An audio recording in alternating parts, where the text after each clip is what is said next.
واس کرایا کرتے تھے اپنے ہاں، آپ نے سنا ہوگا تو اس مسئلے کے متعلق تو کچھ معلومات یا سوالات ہیں کہ زیادہ ہو کوئی صبح ہو تو اس کو جواب دیا جائے، اور تقریر کو اکثر نہ کرنے میں پھر پورا وقت لگ جائے گا اور پھر آج کو سبق رہ جائے گا جیسا آپ کا خیال ہے۔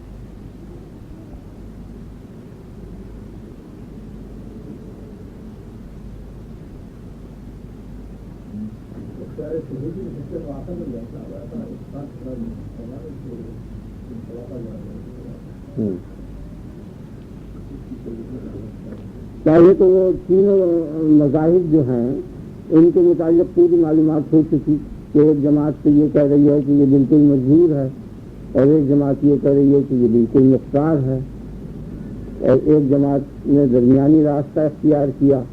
جن لوگوں نے درمیانی راستہ اختیار کیا ان کے بہت سے شعبے ہیں۔ ایک گروہ تو یہ کہتا ہے کہ درمیانی والوں میں سے کہ یہ ایک وہم ہے، قدرت کا قدرت نہیں ہے۔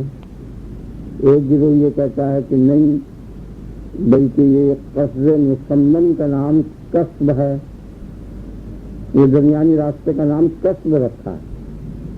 ایک جبر، ایک قدر اور بیچ کی چیز کسب،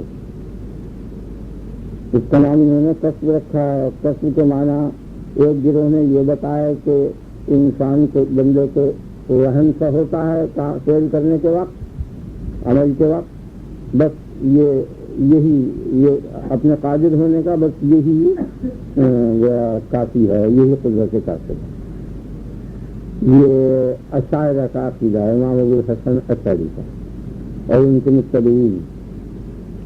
اور ایک جماعت نے یہ کہا کہ نہیں، بلکہ قصد مصمم جو ہے اس میں بندہ تاثیر کرتا ہے، بندے کی قدرت مؤثر ہے قصد مصمم میں۔ جو فعل کرنے کے لیے بندہ قصد مصمم کرتا ہے تو اس میں قدرت کا اثر فعل میں نہیں ہے بلکہ قصد مصمم میں ہے۔ تو اس پر یہ اعتراض ہوا کہ پھر ایک چیز کا تو کم سے کم وہ مقبول ہو گئی اور ایک چیز کا بندہ خالقی ہو گیا، تو پھر اس جماعت کی دو قسمیں ہو گئیں۔ ایک نے یہ بات کہی کہ یہ قصد مصمم جو ہے ایسی شے ہے جو نہ موجود ہے نہ معدوم ہے، اس کا نام حال ہے، اس حال کہتے ہیں اس کو، یہ اصطلاح ہے ان کی۔ تو حال میں تاثیر کرنی کچھ زیادہ بری بات نہیں ہے، بمقابلے ایسی شے جو موجود ہو اس میں تاثیر ہے۔ یہ ایک جماعت کا یہ عقیدہ ہے، امام صدر شریعت وغیرہ یہ بولی ہے۔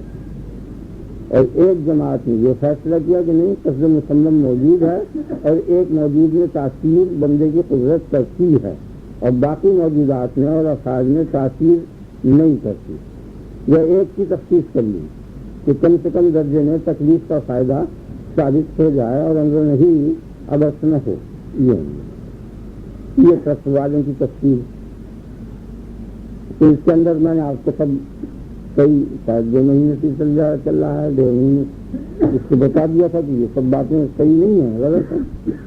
اس لیے کہ اگر ایک موجود میں تاثیر کرے گا تو تم جو تمام افعال میں تاثیر کرنے سے بھاگتے ہو، گھبراتے ہو، اس کی بنیاد یہ ہے کہ یہ اللہ کا شرک لازم آتا ہے اور اللہ کی وحدانیت کے یہ خلاف ہے۔ تو اللہ کی وحدانیت کے لیے جس طرح کثیر شرکا خلاف ہیں، اسی طرح ایک شریک بھی خلاف ہے۔ خدا کی وحدانیت تو ایک شریک بھی صحیح نہیں اس کے لیے اور کثیر شریک بھی صحیح نہیں۔ یہ ان لوگوں کا رد جو یہ کہتے ہیں کہ ایک موجود میں بندے کی قدرت تاثیر کرتی ہے، اور اس کو انہوں نے امام جعفر صادق رضی اللہ عنہ کی طرف منسوخ کیا ہے کہ یہ ان کا خیال ہے، بہرحال یہ انہوں نے بیان کیا۔ اور جو لوگ یہ کہتے ہیں کہ یہ حال ہے تو وہ بالکل لغو چیز ہے، اس لیے کہ حال اس شے کو کہتے ہیں کہ جس پر اثر مرتب نہ ہو، یعنی حال وجود اور عدم کے درمیانی چیز کا نام ہے، اور وجود پر اثر مرتب ہوتا ہے، حال کا اثر مرتب ہوتا نہیں۔ تو اگر اس قصد مصمم کو حال کہیں گے تو یہ انہوں نے چھٹکارے کے لیے یہ بات کہہ دی، باقی یہ کہ اس میں غور نہیں کیا کہ تمام کائنات اخروی اسی قصد مصمم پر مرتب ہے۔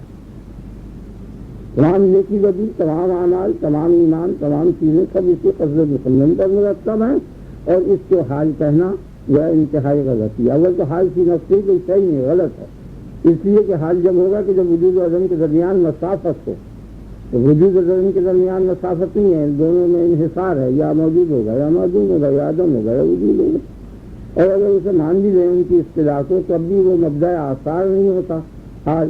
اور یہاں قصد مسلم جو ہے انسان کا ارادہ، قصد جو ہے وہ بالکل ذمہ وار ہے تمام کائنات اخروی کا، تمام عذاب و ثواب، تمام کل چیز کا، اس لیے وہ ٹھیک نہیں ہے۔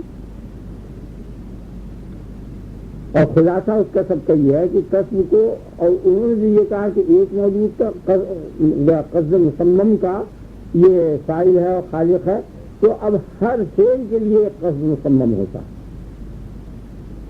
جتنے بھی اعمال ہیں اتنے قصد ہوں گے، اور اعمال جو ہیں کائنات کے اور ملائکہ کے اور جنوں کے اور انسانوں کے لا انتہا ہیں، لا انتہا قصد مسمم ہوگا۔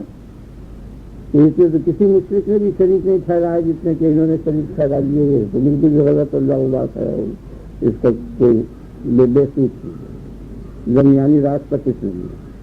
یہ تو ایسی شہر ہے جیسے کہ ایک بہت بڑا ٹرک ہے، وہ ادھر سے دوڑا آ رہا ہے، پھر ایک بڑی بس ادھر سے آ رہی ہے، اس میں کوئی ننھی سی چھوٹی بیوی کار بیچ میں سے آئی اور دونوں طرف اس میں پس گئی، اور پس کے کچھ اس کا اس میں مل گیا تو جس میں مل گیا، ایسی چیز بس۔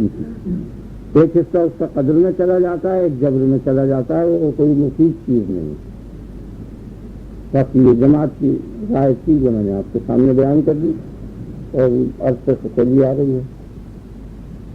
لہٰذا دو چیزیں ہیں، یا قدر ہے یا جبر ہے، دونوں میں سے ایک ہی چیز ہے، یعنی مقابلہ ہے نا دونوں کا۔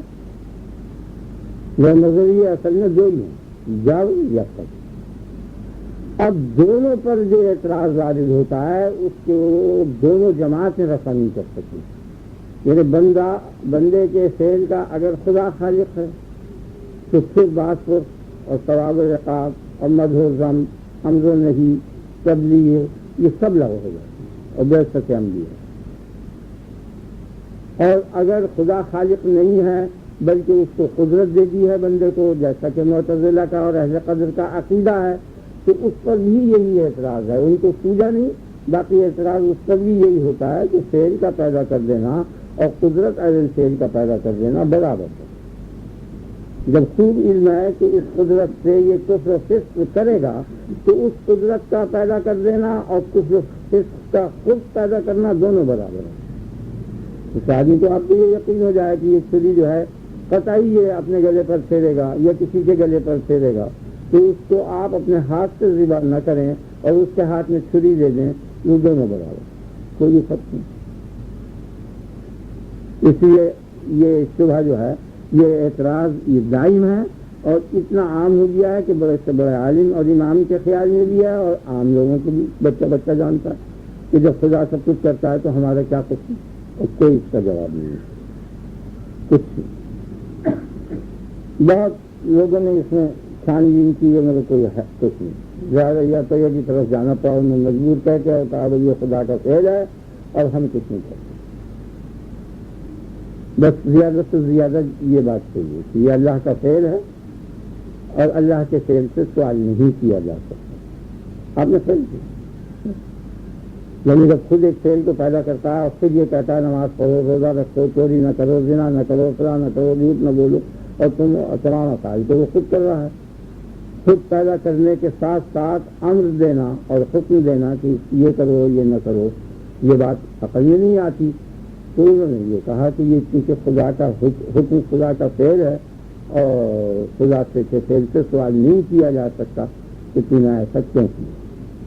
یہ بات انہوں نے زیادہ سے زیادہ کافی نہیں یہ کہہ کے اور بوجھتا رہا، باقی اس سے کچھ بوجھ دوسرا ہوتا نہیں، اس لیے کہ اس بات پر غور نہیں کیا کہ خدا کا یہ حکم دینا فعل نہیں ہے، یہ انسانی شعور میں نہیں ہے، یہ اس میں ذات کی بات کی اور نقطہ تھا کہ خدا نے کبھی بھی یہ نہیں کہا ہم سے یا قوم سے یا کسی سے بھی کہ تم نماز پڑھو یا روزہ رکھو یا چوری نہ کرو۔ اگر خدا کہتا تو کس کی مجال تھی کہ جو اس کے خلاف کرتا۔ یہ احکام آئے ہیں تمام انبیاء کے واسطے سے، جو نبی صلی اللہ علیہ وسلم کے واسطے سے آئے ہیں وہ یہ کہتے ہیں کہ خدا یہ کہتا ہے، اس لیے براہ راست خدا کا یہ فعل ہی نہیں ہے، یہ بواسطہ نبی ہے، اور نبی اس قابل ہے ضرور کہ اس سے پوچھا جائے کہ تم نے یہ حکم کیوں دیا جو تم یہ کہتے ہو، کیونکہ وہ انسان ہے، وہاں یہ جواب جاری نہیں ہوتا۔ یہ بالکل نئی بات ہے جو میں آپ سے کہہ رہا ہوں، اس سے پہلے کسی نے نہیں کہا۔ آپ میری بات سمجھ گئے نا؟ کہ نبی سے تو سوال ہو سکتا ہے نا، جب نبی یہ کہے کہ تمہارے وسائل کا خالق خدا ہے اور تم یہ نیکی کام کرو، خدا تم کو یہ حکم دیتا ہے، تو اس وقت نبی سے تو اعتراض کر سکتا ہے اور خدا سے نہیں کر سکتا، اور خدا براہ راست حکم دیتا تو کس کی مجال کی جو اس کے خلاف کرتا فوراً ہو جائے۔ تو یہ جواب دینا کہ خدا کا یہ فعل ہے امر نہیں اور تبلیغ، اور خدا کے فعل سے سوال نہیں کیا جا سکتا، اس لیے اس سے سوال نہیں کیا جا سکتا، تو یہ جواب صحیح نہیں ہے۔ یعنی وہ اپنی جگہ پر وہ بات ٹھیک ہے کہ خدا کے فعل سے سوال نہیں کیا جا سکتا، یہ حق ہے، یہ آئے گی آپ کے پاس ایک دو روز اس سوالوں میں مسئلہ یہ آ جائے گا کہ خدا کے فعل سے سوال نہیں کیا جا سکتا، لیکن یہ یہاں جاری نہیں ہے، اس سے فائدہ نہیں ہو رہا اس اصول کے ذریعے، اس لیے خدا نہیں، اور کوئی سی بھی شک اختیار کر لیں عذاب اس سے بچتا نہیں۔ سولان قادر مان لے تو نہیں بچتا، سولان مجبور مان لے تو نہیں بچتا، دونوں صورتوں میں عذاب معقول نہیں۔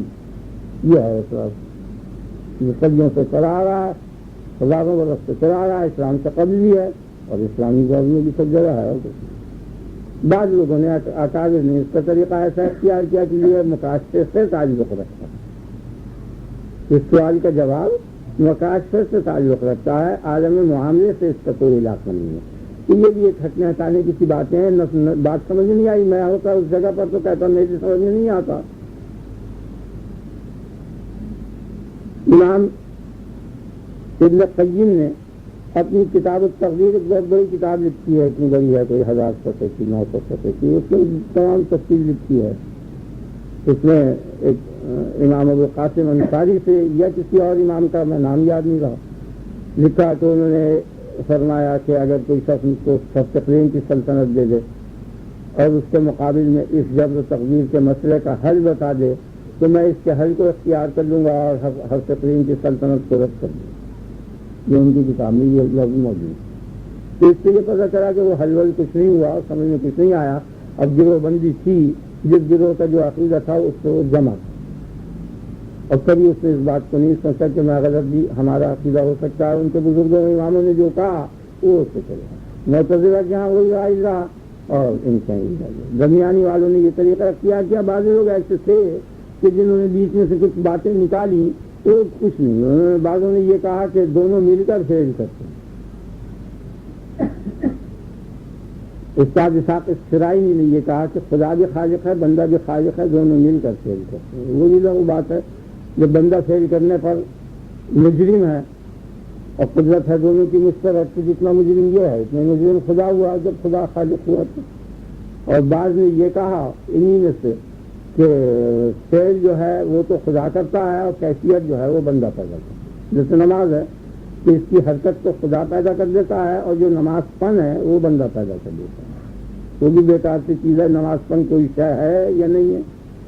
اگر کوئی شے نہیں ہے تو وہ مجبور ہو گیا، اگر کوئی شے ہے تو وہ قطعی اس نماز پن کا خالق ہو گیا، اس کی کوئی چھٹکارا نہیں۔ اور سمجھ گئے نا؟ میں بہت تفصیل سے 2 مہینے سے بیان کیا کہ کسی طرح بھی گنجائش تھی۔ امام غزالی نے احیاء العلوم میں اپنی کتابوں میں بہت تفصیل اس کی لکھی ہے، آخر جا کے یا کشف سے اس کو باندھ دیا ہے اور یا کچھ حوالہ کر دیا ہے، حل نہیں۔ اور اس کے قائل نہیں ہو سکتے۔ اگر یہ قائل ہو جائیں کہ وہ خدا خالق نہیں ہے تو اب اس میں دقت یہ ہے کہ بندے کے خالق ہونے میں بھی تو پیچھے نہیں چھوٹتا کہ بندہ اگر سولہانے کلکلا مالک ہو، قادر ہو اور اپنی قدرت سے فعل کو کرے تو اس قدرت کا پیدا کرنے والا تو خدا ہی ہے۔ تو فعل کا کرنا اور کروانا اور کرتا ہوا دیکھنا تینوں کی ایک ہی حیثیت ہے، کچھ بھی فرق نہیں۔ اللہ تبارک و تعالیٰ دیکھ رہا ہے کہ یہ ظلم تمام ہو رہے ہیں، ان کے روکنے کی اس کو پوری قدرت ہے، لیکن اس کے باوجود وہ نہیں روکتا، تو معلوم ہوا کہ یہ فعل اسی کے ارادے اور مشیت سے ہو رہا ہے۔ آپ کے خیال میں آ گیا نا؟ یہ ضابطہ پورا ہے، مکمل ہے۔ کہ کسی فعل کو کرنا اور کروانا اور کرتا ہوا دیکھنا باوجود روکنے کی قدرت کے تینوں برابر ہیں، کچھ بھی فرق نہیں کسی طرح بچتا نہیں کسی طرح سے. بہت حیرانی یہی ہے آگے نا کسی اور اس حیرانی کو میں نے آپ کو بتایا نا کہ جتنے بھی فلسفے کے مسائل ہیں اور عقلی مسائل ہیں اور یہ مشکلات پڑی ہیں، کوئی ایک مسئلہ حل نہیں ہوا 1000 برس سے. اپنے اپنے گروہ بندیاں ہیں، جو جس گروہ کا جو عقیدہ ہے وہ اس کے متعلق مواد تلاش کرتا ہے، دلائل تلاش کرتا ہے، اس پر زور دے دیتا ہے. اور اس میں بعضی باتیں صحیح بھی ہوتی ہیں، بعضی غلط بھی ہوتی ہیں، لیکن اطمینان کسی کو بھی نہیں ہوا کہ کیا ہے. اسی مسئلے میں نہیں، یہ کیوں مسائل ہیں جو سب تھوڑے بہت تو یہاں آ چکے اس 2 سال کے اندر اور برابر آتے ہی رہیں گے. اور میں آپ کو بتاتا رہوں گا اطمینان نہیں ہوا. اور میں اس بات پر مطلع ہو گیا کہ یہ غلطی کیوں ہو رہی ہے اور اس کی وجہ بتا دی کہ ایک غلطی کی کا منشا صرف یہی ہوا ہے کہ ایک لائن کی چیز کو دوسری لائن میں تلاش کیا گیا ہے. جو چیز یہاں گرے گی نہیں ملے گی، دوسرے مکان میں کبھی نہیں ملنے کی. اگر اس کو وہاں تلاش کیا جائے گا تو کبھی نہیں ملے گی. آگے نا تو اصل غلطی یہ ہوئی ہے، مغالطہ یہ ہے جس کی وجہ سے حل نہیں ہوگا. یہ مسائل ہیں حکمت کے کہ ان میں بڑی بڑی باریکیاں آ گئی ہیں اور لوگ پریشان ہیں. لوگوں سے میری مراد یہ عام لوگ نہیں، بڑے بڑے امام ابو علی جیسے لوگ، ان سے بھی اونچے لوگ بہت پریشان ہیں. اس کی صرف ایک ہی وجہ مجھے مل گئی اور میں اس میں کامیاب ہو گیا کہ یہ لائن بدلی ہے.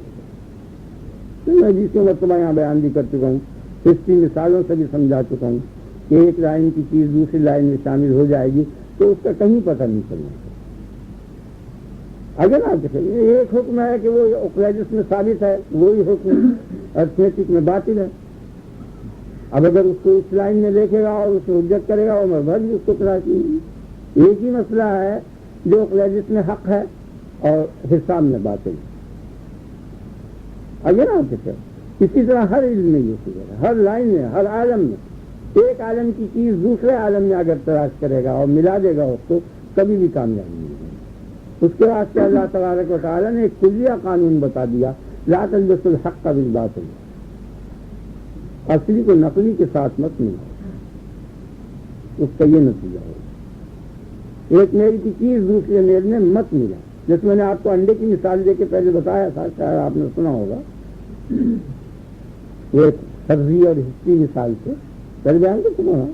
آپ سن چکے کہ 30 انڈے پیسے کے 3 کے حساب سے خریدے 10 پیسے کے لیے، 30 پیسے کے 2 کے حساب سے خریدے 15 پیسے کے لیے، تو 60 انڈے 25 پیسے کے ہو گئے. اب دونوں کو ہم نے ملا دیا،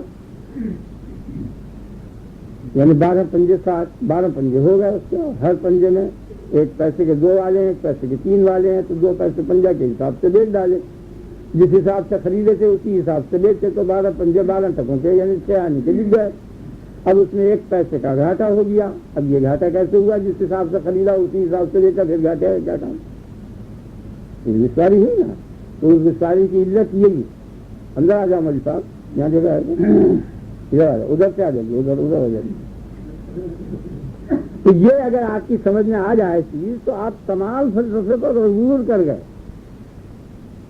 تمام کلام پر عبور کر گئے، تمام فقہی مسائل پر عبور کر گئے. مجتہدین کی اجتہادات میں جو ائمہ اربعہ میں اختلافات ہیں یہی چیز ہے. اور یہ تو نقلی علم ہے. عقلی علم کی جو وسعت ہے اور زیادتی ہے وہاں برابر تقریباً 80% میرا تجربہ یہ ہے کہ غلط ہے، یہ غلطی ہے.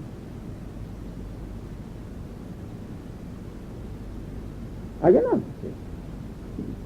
جب یہاں سے ہم کو یہاں تک جانا تو مسافت قطع کیے بغیر پہنچنا، اس کو کثرہ کہتے ہیں.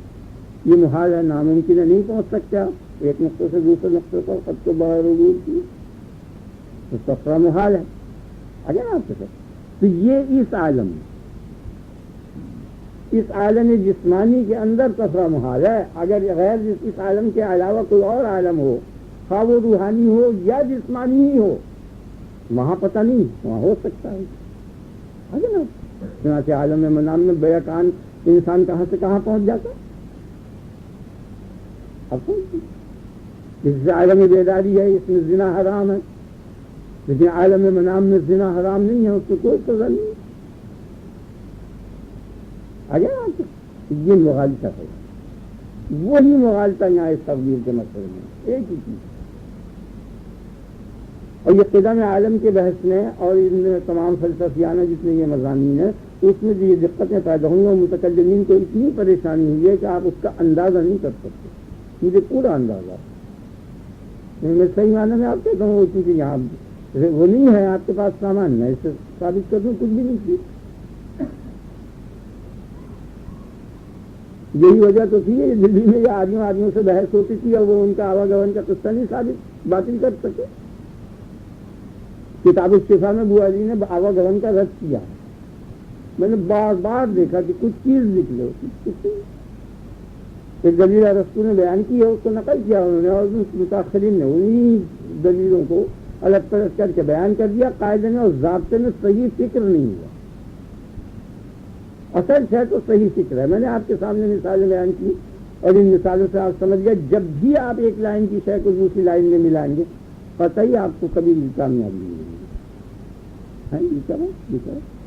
جیسے یہ قصہ چل رہا ہے کہ یہ 47ویں شکل میں پہلے مقالے کی مہندس نے یہ ثابت کیا ہے کہ اگر مثلث متساوی الساقین ہو اور قائم الزاویہ ہو تو اس کے وتر کا مربع ان دونوں ساقوں کے مربع کے مجموعے کے برابر ہوگا.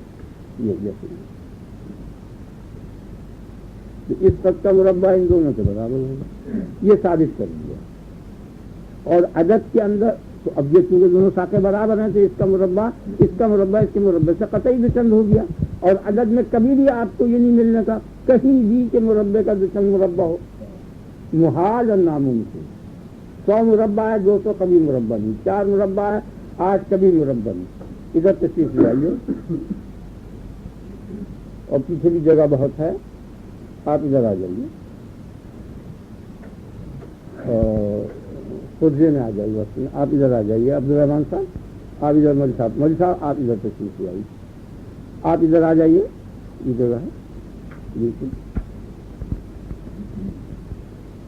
اور ادھر تشریف لے آئیے، ادھر جگہ جگہ بہت. تو اگر یہ بات ثابت ہو جائے کہ جیسے یہ مہندس نے ثابت کیا ہے تو ایک ایسی چیز ملے گی، یہاں ایسی مقدار مل جائے گی کہ جو مقدار معروض عدد نہیں ہوگی، یعنی اس کو عدد نہیں لائق ہوگا. اگر یہ ثابت ہو جائے تو یہاں ایسی مقدار مل جائے گی نا کہ جو مقدار دوچند ہے اس کا مربع اس کے مربع سے دوچند ہے، تو یہ ایسی مقدار ہے کہ اس مقدار سے یہ دوچند ہے. آپ سمجھ گئے نا؟ تو عدد میں یہ شے ملتی نہیں، بیٹھ گیا نا، ناممکن و محال ہے. تو معلوم ہوا کہ عدد اس کو عارض نہیں ہے، کیونکہ عدد اگر اس کو عارض ہوتا تو عدد میں بھی وہ ڈبل ہو جاتا. بدل یہ جو لوگ حساب جانتے ہیں وہ اس کو سمجھ رہے ہوں گے. ضرور بیٹھ گیا نا، جب عدد عارض نہیں ہے تو بے عدد کی شے مل گئی. بے عدد کی شے مل گئی اور اس کے لیے لازمی حیولہ ہے، اور حیولے کے لیے لازمی قدم عالم ہے، اور قدم عالم کے لیے لازمی خدا کا غیر قادر ہونا ہے یا نہ ہونا. اور اس کے لیے لازم ہے کہ تمام انبیاء کی نبوت ختم ہو جائے. ایک ہی جزو لوڑی بند ہے، کتنی مشکل پیدا ہوئی آپ کے خیال میں. اور یہ ہر علم میں ہر جگہ رائی ہے. اس قسم کی غلطیاں اور لغزشیں ہوئی ہیں. یہ سب لغزشیں اسی بنیاد پر ہوئی ہیں کہ ایک لائن کی شے کو دوسری لائن میں ملا ہے. جیسے احسان کتنی اچھی چیز ہے اور محسن کشی کتنی بری چیز ہے. جو لوگ جزا کے قائل نہیں ہیں وہ بھی محسن کشی کو برائی جانتے ہیں، یعنی جہلیے کافر. اور جو لوگ جو قیامت کے بھی قائل نہ ہوں سب برا جانتے ہیں. محسن کشی کتنی بری آگے نہ سکے، لیکن یہ مطلق نہیں ہے. اس کے لیے ایک عالم ہے، اس عالم کے اندر محسن کشی بری ہے. اس عالم سے باہر جانے کے بعد کچھ بھی نہیں. خیال آگے حضرت موسیٰ علیہ السلام کو، حضرت خضر علیہ السلام کو صلوات اللہ علیہم اجمعین کشتی والوں نے بغیر ٹکٹ کے اپنی کشتی میں بٹھا دیا. یہ ان کا احسان ہوا نا. انہوں نے پلٹا یہ کیا, کشتی کو توڑ دیا. یہ آپ کے ساتھ محسن کشتی ہے یا نہیں ہے؟ تو اگر محسن کشی بری ہے تو حکم برائی کا اس پہ لگایا جائے تو ادھر دو نبیوں پر الزام لازم آتا ہے, خیال جائے گا نا. اور وہ تمام گویا مذہب کی بنیادیں ختم ہوتی ہیں. کچھ بھی سارا عالم مل کے بھی جواب نہیں دے سکتا. فقتلت نفسا ذکیۃ بغیر نفس, یہاں بغیر نفس کے قتل کرنے کی کتنی سخت ممانعت ہے شریعت کے اندر, لیکن انہوں نے ایک معصوم بچے کو بے گناہ قتل کر دیا. اور وجہ جو بیان کی ہے وہ اس قسم کی ہے کہ اگر اس کو, میں نہیں چاہتا اس مضمون میں پڑھنا, فخشینا ان یلحقہما طغیانا وکفرا, ہم کو یہ خوف ہوا کہ یہ ماں باپ کو جو ہے طغیان میں اور کفر میں اور سرکشی میں نہ مبتلا کر دے, اس لیے ہم نے ان سے قتل کر دیا. تو وہ لاگو نہیں, تو وجہ لگتی نہیں. آگے نا آپ کچھ بھی نہیں کر سکتا. سارے عالم کے علماء مل کے جواب دیں, کچھ بھی نہیں کر سکتے. صحیح بات یہ ہے کہ محسن کشی اور یہ ظلم اور یہ باتیں بری ہیں کہاں, ایک حد ہے چھوٹی سی, اس حد کے اندر ہیں یہ سب, اس سے باہر کچھ بھی نہیں ہے. خیال جائے گا وہی فعل آپ کریں قطعی حرام اور ناجائز, وہی فعل خدا کرے قطعی صحیح ہے, یا خدا کے اشارے سے نبی کرے یا اس کی اور کوئی اور مخلوق کرے وہ بالکل صحیح. ابھی میں کہہ دیا ایتھا الجلیل انکم لسارقون, ٹھہرو ٹھہرو قافلے والوں تم چور ہو. اتنا جلیل القدر نبی قافلے والوں کو آواز دے رہے ہیں اور ان پر چوری کا الزام لگایا, جھوٹ بھی نہیں, سراسر بہتان ہے. نہیں آواز یوسف علیہ السلام کیا کر سکتے ہیں؟ تو کیا جو ناجائز ہے اب ناجائز قرار دے کے ایک نبی کی طرف ایک ناجائز کی نسبت کرا دو, اپنے مذہب کو خود ہی اپنے ہاتھ سے ختم کر دو. کیا فرق ہے ایک نبی کی توہین میں محمد صلی اللہ علیہ وسلم کے ایک ہی درجے کا ہے؟ یوں کذبوا کا فقط کذبت رسول ختم. ایک نبی کا جھٹلانا اور سب کا برابر, کچھ بھی فرق نہیں. وہی بات ہے جو میں آپ سے کہہ رہا ہوں کہ حدود ہیں, حد, کہ یہ کذب اور ظلم اور بہتان برا کہاں ہے, اس کے لیے یہ اتنا سا دائرہ ہے بس. عاقل بالغ مکلف انسان بس. انبیاء مستثنا ہے, خدا مستثنا ہے, تمام جانور مستثنا ہے, ملائکہ مستثنا ہے. جانور جو چاہے فعل کرے, زنا کرے, لوٹے, مارے, کھائے, نہ کوئی جہنم ہے اس کے لیے, نہ کوئی ذرا کچھ نہیں. کہ بڑا نالائق گدھا تھا جو اس نے میرے کھال میں منہ ڈال دیا, کوئی مذہب نہیں ہے اس کے. بچہ, مجنون, سوتا ہوا, یہ تمام یہ افعال کریں کوئی بھی اثر نہیں ہے نا. صرف عاقل بالغ انسان تبلیغ کے بعد عالم بیداری میں اتنے شرائط ہیں اس کے ساتھ, اس کے لیے آپ کی سمجھ میں بات آ گئی نا. وہاں یہ احکام رائج ہوں گے, ان کے علاوہ اس عالم کے علاوہ جس عالم میں تلاش کرو گے یا جائز ہوں گے یا واجب ہوں گے یا کوئی کم سے کم درجے کا یہ حکم نہیں ہونے کا. جو یہاں آپ نے خیال یہ بات سمجھ میں آ گئی, ٹھیک ہے نا بھائی صاحب. یہ کچھ بھی کتنی دقتیں ہیں, ان سب دقتوں سے بچے, محدود ہے, وہ مختص ہے, ہر جگہ نہیں رائج ہے. خدا کے افعال جو ہیں وہ کبھی بھی نہیں کھلنے کے. وما انا لیس بظلام للعبید, میں بندوں پر ظالم نہیں ہوں. آگے نا آپ سکتے ٹھیک. اور فیل جو ہے اسے دیکھو تو کیا ہے, کون سا یہ فیل, جو بکرا ہے اس نے کون سا جرم کیا تھا جو اس کو ذبح کرایا گیا اور پھر ذبح کرنے کا حکم دیا گیا اور پھر اس کے ساتھ یہ حکم دیا گیا کہ اسے کھاؤ تو اور مزید ثواب پاؤ. قربانی کے بکرے کو, ذبیحے کو کہاں ہے؟ یہ بچے ہیں, اندھے پیدا ہو رہے ہیں, کنٹھ مالا ہیں, کینسر ہیں, یہ تمام چیزیں ہو رہی ہیں. خدا کے کوئی جو ہے اس کے لیے یہ حکم نہیں ہے. آگے نا جو خالق حکم ہے اس لیے وہ مخلوق کے احکام سے بری اور پاک ہے, وہاں یہ لاگو نہیں ہونے کا. اسی قسم کا فیل ملتا جلتا ملے گا لیکن یہ حکم نہیں ملنے کا, یہ حکم اندر رہے گا. اور جو لوگ اس کو شامل کر کے حکم لگائیں گے وہ غلطی کریں گے اور کبھی پھر اس کا علاج ہی نہیں ہو سکتا. ہر غلطی کا سبب ہی یہی ہوا ہے کہ لا ان کو بدلا ہے, ایک عالم کی چیز کو دوسرے عالم میں شامل کر دیا ہے اور پھر وہاں یہ حیرانی اور پریشانی ہوئی ہے. اس کا نتیجہ یہ ہوا کہ آج تک جب قدر کا مسئلہ حل نہیں ہو. اب سمجھ گئے نا؟ تو چونکہ یہ کنہ مجھے معلوم ہو گئی تھی، اس بنیاد پر اس کو میں نے یہ حل کیا کہ عذاب آگے نا آپ کے سامنے کہ ثواب اور عقاب اور مدح اور ذم کی جتنی چیزیں ہیں، تبلیغ وغیرہ جتنے بھی اعتراض ہیں، سب مل کے اصل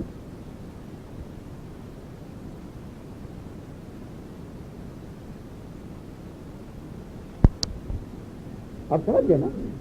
تو چونکہ یہ کنہ مجھے معلوم ہو گئی تھی، اس بنیاد پر اس کو میں نے یہ حل کیا کہ عذاب آگے نا آپ کے سامنے کہ ثواب اور عقاب اور مدح اور ذم کی جتنی چیزیں ہیں، تبلیغ وغیرہ جتنے بھی اعتراض ہیں، سب مل کے اصل تو عذاب پہ کرتا ہے، وہ عذاب ہی تو نہیں، تو عذاب نہ ہو تو خود بھی. جب تک بندے کے فعل میں خدا خالق رہے کسی حیثیت سے بھی، نہیں آپ کے خیال میں یہ سوال نہیں ہے، یہ اعتراض نہیں ہوتا. جب تک خدا کا دخل رہے گا اس حرکت میں، یہ میں جو کر رہا ہوں، سمجھا گیا؟ تو اس حرکت کے جو نتائج ہیں خدا کے نزدیک ان سے بچ نہیں سکتا. اور اگر اس میں خدا کو دخل نہیں ہے، نہ فعلاً نہ قدرتاً، نہیں ہے آپ کے خیال میں، تو ختم ہو گیا. بس یہی حل ہے. آپ یہی حل ہے کہ اس عالم میں جو فعل ہو رہا ہے، اس شعور، اس عالم سے اشارہ کون سا عالم ہے؟ وہ ہمارے شعور میں جو فعل ہو رہا ہے. آپ سمجھ رہے نا؟ ہمارے شعور میں یہ معلوم ہے ہم کو کہ یہ سورج اور آسمان خدا کا فعل ہے. ٹھیک، بالکل ٹھیک ہے، صحیح ہے، یہ خدا کا فعل. اگر اس فعل کے متعلق یہ کہا جائے گا کہ تو نے آسمان کیوں نہیں بنایا اور سورج کیوں نہیں بنایا، آپ سمجھ گئے نا، اور پھر نہ بنانے کی تقدیر پر عذاب دیا جاتا، تو اس وقت وہ غیر معقول ہوتا. اب سمجھ آئی بات آپ کو؟ ہم کو شعور ہے کہ یہ فعل خدا کا ہے، اور پھر اس فعل کے متعلق تکلیف دی جاتی کہ اس کے کرنے نہ کرنے پر مذہباً یا ثواب و عقاب مرتب ہوتا، تو وہ غیر معقول ہے. یہ جو حرکت ہم کر رہے ہیں ہمیشہ سوچ لیجیے آپ اور غور کر لیجیے، کبھی بھی یہ نہیں معلوم ہوتا کہ یہ خدا کر رہا ہے، نہ یہ معلوم ہوتا ہے کہ یہ خدا کرا رہا ہے، نہ یہ معلوم ہوتا ہے کہ اس وقت ہم کو وہ قدرت دے رہا ہے اس فعل کے کرنے کی. ہم اس سے پہلے بھی اس کے ہلانے پر قادر تھے، اور اس وقت بھی اور اس کے بعد بھی یہ فعل ہم کر رہے ہیں. ہمارے خیال میں آنا آپ کی سمجھ میں آ گئی؟ نہیں آیا سر، وہ پہلی بات نہیں سمجھ میں آئے گی تو وہ دوسری بات پتہ ہی نہیں سمجھ میں آنے کی. آپ ایک ایک ٹکڑے کو پھر دوبارہ اچھی طرح سمجھ لیں اور کوشش کریں، کیونکہ کافی محنت ہم نے کی. یہ اعتراض کسی وقت بھی نہیں ہو سکتا کہ خدا خالق ہوتے ہوئے بندے کے فعل کا اور پھر بندے کو عذاب دیا جائے، یہ عقل میں آ ہی نہیں سکتا، ناممکن ہے. کچھ بھی کر ڈالے اور اس کے پیچھے نہیں سوچتا کہ خدا کا جو ہے خدا کے فعل سے سوال نہیں ہوتا. یہ سب قبول بات ہے، انہیں اس سے استدلال، وہ تو حق ہے. بات سمجھ میں آ گیا نا؟ یہ تو نہیں ہے نا کہ سورج روشن ہے، یہ بات حق ہے، اور دلیل اس بات پر کہ یہ لکڑی روشن ہے. سورج کی روشنی حق ہوتے ہوئے دلالت نہیں کر رہی لکڑی کی روشنی پر. یہ میرا مطلب ہے. یہ آپ سمجھے، وہ چیز اپنی جگہ پر قطعی حق ہے اور صحیح ہے، اگر تو اس کو بھی صحیح طور پر وہ ثابت نہیں کر سکے نہ. خیر کیونکہ بات حق ہے، وہ ٹھیک ہے، ہم نے اپنے دلیل سے ثابت کیا ہے. اب آپ اجے بجے کر کے سمجھ لیں گے تو بچہ سمجھتا ہے ایک ایک دو کہ جب تک خدا کو یہی عمل یہی ہے نا، تو یہ عمل ہو، یہ ہو، یہ ہو، ایک ہی چیز ہے حرکت. آپ سمجھ گئے نا؟ حرکت و سکون کا نام عمل ہے. اس میں خدا کے دخل کا سوال نہیں پیدا ہے. اگر خدا کا دخل ہے اس کے اندر تو قطعی سے وہ عذاب جو ہے عقل میں نہیں آنے کا. حضور ہے کوشش کریں. اور پھر یہ نبوت وغیرہ مذہب سمجھ تو کا یہ اعتراض باقی رہے گا، اس کا کوئی بات. بس تو حل کیا ہے؟ کیا بات نکلی؟ صحیح بات یہ ہے کہ خالق ہر شے کا خدا ہے، جیسے کہ ثابت کر دیا کسی تقریر میں موجود ہے، آپ کا وہ کہاں ہوتا ہے، کچھ باقی رہ گیا وہ حاجی کو نقل کرا دیا. ہر شے کا خالق قطعی خدا ہے، اس میں کوئی شک و شبہ نہیں، کیونکہ خالقیت خاص کا خداوندی ہے. غیر اللہ میں صلاحیت ایجاد کی ہے ہی. یہ اس کو دلائل سے میں نے شرح اور اپرندوں سے ثابت کر دیا تھا اس دن، آپ کو شاید یاد ہوگا. حل من خالق غیر اللہ، بالکل کافی چیز ہے. کیا وہ اللہ کے علاوہ کوئی خالق ہو سکتا؟ یعنی خالقیت اللہ ہی کی صفت ہے، غیر اللہ کی صفت ہی نہیں. اس کو اپنی دلیل سے میں نے سمجھا دیا تھا آپ کو. اب بندہ اور بندے کے افعال اور تمام بندے کے افعال سب کا خالق ہوئی ہے. تو پھر وہی اعتراض لاتا. اب اس کا حل کیا نکلا؟ حل یہ نکلا کہ خدا کی جو خالقیت ہے وہ واقع نہیں ہے. اس کا پتہ چلا ہے بیرونی ذرائع سے، یعنی دلیل سے یہ پتہ چلا ہے کہ بندے کے فعل کا خدا خالق ہے. دلیل سے یہ پتہ چلا ہے. آپ سمجھ گئے نا؟ باہر سے یہ شعور آیا ہے، اندرونی شعور یہ ہے کہ اس فعل کا بندہ ہی خالق ہے. نہیں آ کے ہر شخص خوب جانتا ہے جو چوری کر رہا ہے کہ یہ چوری میں کر رہا ہوں، نہ خدا مجھ سے کروا رہا ہے نہ خدا کر رہا ہے. اور دلیل اس کی یہ ہے کہ جس کو سزا ملتی ہے تو وہ مطمئن ہوتا ہے کہ میں نے یہ برا فعل کیا تھا اس لیے مجھے سزا ملی. کیا جانے وہ بچنے کی کوشش کرے وہ الگ بات ہے، لیکن یہ ضرور جانتا ہے کہ یہ فعل میرا تھا. آگے نا.